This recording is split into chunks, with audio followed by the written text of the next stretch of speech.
What we're going to do is the Manhattan and the Rob Roy, which are real similar. They're almost the exact same drink. These things are a cousin of the martini. They're super simple, and because they're close to a martini, they have similar questions, which are, number one, straight up or on the rocks, and then question number two is about the alcohols, but it is whiskey or bourbon.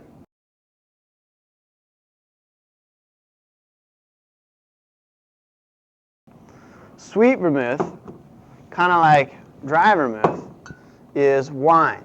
However, unlike dry vermouth, which is white wine, sweet vermouth is red wine. This is the vermouth that comes by default in Manhattans. These guys are also not quite as finicky on the amount of vermouth that goes into their cocktail, unlike martini drinkers. These guys, you can put a little bit more in there, but you still got to be careful. You don't want to put too much in these things. First, let's just make a regular Manhattan. First question, straight up or on the rocks? Let's say they want it straight up. And with whiskey or bourbon? Let's say they want it with whiskey. So our whiskey Manhattans we're going to make with good old Jack Daniels. So because it's a chilled drink, we need a third to a half of a tin of ice. Then we take our main alcohol. What's our count there? Ounce and a half. 6 count. 1, 2, 3, 4, 5, 6. Then we need our sweet vermouth. Our count is a 2 count because it's a half ounce, but still be careful. Make that a quick 2. 1, 2. Then we need to shake this thing. 6 full shakes. Strain this out of there.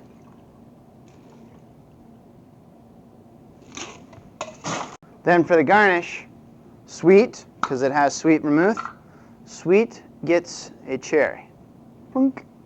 And there you go. Regular Manhattan comes with sweet vermouth. Dry Manhattan comes with dry vermouth. So then, our questions that we need to ask them, straight up or on the rocks. So let's say they want it on the rocks. Whiskey or bourbon. Let's say they want it with bourbon. So our bourbon Manhattans we're going to make with Jim Beam, another American classic. Take our ice, fill our glass.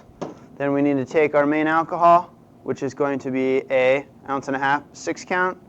2, 3, 4, 5, 6. Then we need to take our vermouth, dry Manhattan, so dry vermouth, 2 count. Quick 1, 2. Be quick with that. Then for our garnish, sweet got a cherry, dry gets a lemon twist. So you take a lemon twist, right off your lemon there, twist it, drop it, has ice, give it straws, and there you go. So there's your dry Manhattan on the rocks. So perfect, this is kind of a key word. Anytime you see the word perfect in a cocktail recipe, it usually means that there's going to be a balance of 2 similar ingredients. And the 2 similar ingredients that are going to be balanced in this drink are the vermouths. So we're going to balance of sweet and dry vermouth in a perfect Manhattan. Still a half ounce total, so split into 2 ingredients. That's going to mean a 1/4 ounce of each. Let's say they want it straight up. And would they like whiskey or bourbon? Let's say they would like with whiskey. So perfect Manhattan straight up with whiskey. So because we're going to chill it, we need a third to a half of a tin of ice. Then we take our main alcohol, which is going to be a 6 count. 1, 2, 3, 4, 5, 6. Then, ooh, good save. Perfect Manhattan. So perfect means a balance of both of these vermouths, and it's going to be a 1 count of each. It's just a ha-ha, over and back as quick as you can when you have 1 count with vermouth. And you might think, oh man, that didn't look like enough. Good. Always err on the side of not enough as opposed to too much, and you will always be fine. We need to shake this thing 6 times. Just make a little crack, strain that on out of there. So with the garnish, sweet got a cherry, dry got a lemon. What do we do here when we have both of them in there? First inclination, put a cherry and a lemon twist, but you got to pick one, and you need to pick a lemon twist. And here's how you remember how. Sweet and dry vermouth are in this drink in a boxing match. They are duking it out trying to find some space. You have to pick a winner. If you're a smart person who's betting on a fight, you're usually not going to pick the sweet guy. Most of the time, the sweet guy is going to get his ass handed to him in a fight. So, in this one, sweet versus dry. Dry beats the crap out of sweet, therefore dry gets a lemon twist.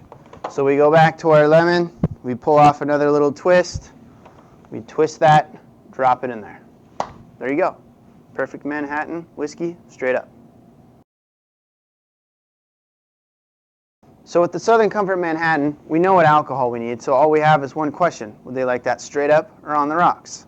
So let's say they want a Southern Comfort Manhattan on the rocks. We take our rocks glass, because it's alcohol and ice only. Then we scoop our ice, take our alcohol. What is our count? 6 count. 1, 2, 3, 4, 5, 6.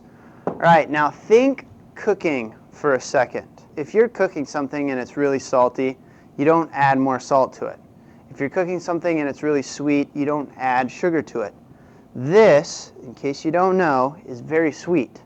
So in terms of our vermouth, we don't want to add sweet to sweet. That's bad, just like cooking.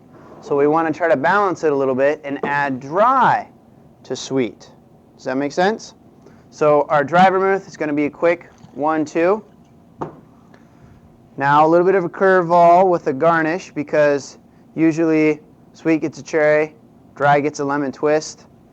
But there's an overarching rule in bartending that says if it's very sweet in flavor, then sweet gets a cherry.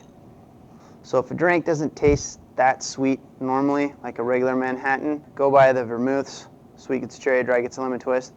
But if a drink is sweet in flavor, overarching rule that says sweet in flavor, sweet gets a cherry. And of course, because it has ice, give it straws. And there you go. Southern Comfort Manhattan on the rocks.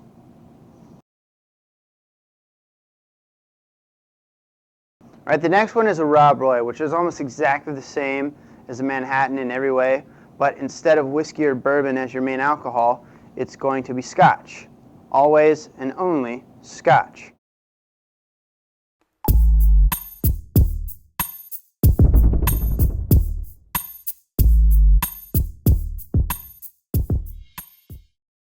Scotch.